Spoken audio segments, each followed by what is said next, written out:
भाऊंच्या धक्क्यामध्ये आपल्याला अनपेक्षित अशा व्यक्तीची कानउघडणी भाऊंनी केलेली आहे. तर नमस्कार मंडळी, एंटरटेनमेंट वर्ल्ड यूट्यूब चॅनलमध्ये तुम्हा सर्वांचं पुन्हा एकदा मनापासून स्वागत. तर मंडळी, भाऊच्या धक्क्यामध्ये भाऊंनी आज केलेली आहे सूरज चव्हाण याची कानउघडणी. नक्की सूरजला भाऊ काय म्हणाले जाणून घेणार आहोत आपण या व्हिडिओमध्ये. त्या अगोदर छोटीशी विनंती, चॅनलवर जर नवीन असाल तर लाईक करा, सबस्क्राईब करा आणि बेल आयकॉन देखील प्रेस करा.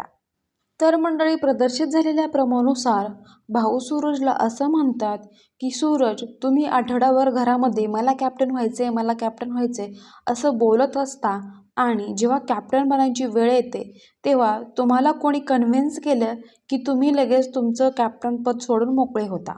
भाऊ असंही म्हणतात की सूरज, मी तुम्हाला पाठीमागे सांगितलं होतं की प्रेक्षक तुमच्यावरती प्रचंड प्रेम करतात, परंतु हे पण लक्षात ठेवा की जे प्रेक्षक तुम्हाला वरती नेतात ना, तेच प्रेक्षक तुम्हाला खाली सुद्धा आणतात.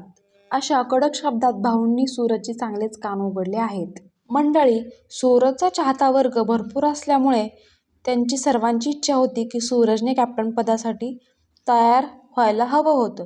तर मंडळी, यावर तुमचं मत काय आहे कमेंटद्वारे नक्कीच कळवा. तसेच बिग बॉस मराठीतील अपडेटसाठी चॅनलला सबस्क्राईब करा. धन्यवाद. जय महाराष्ट्र.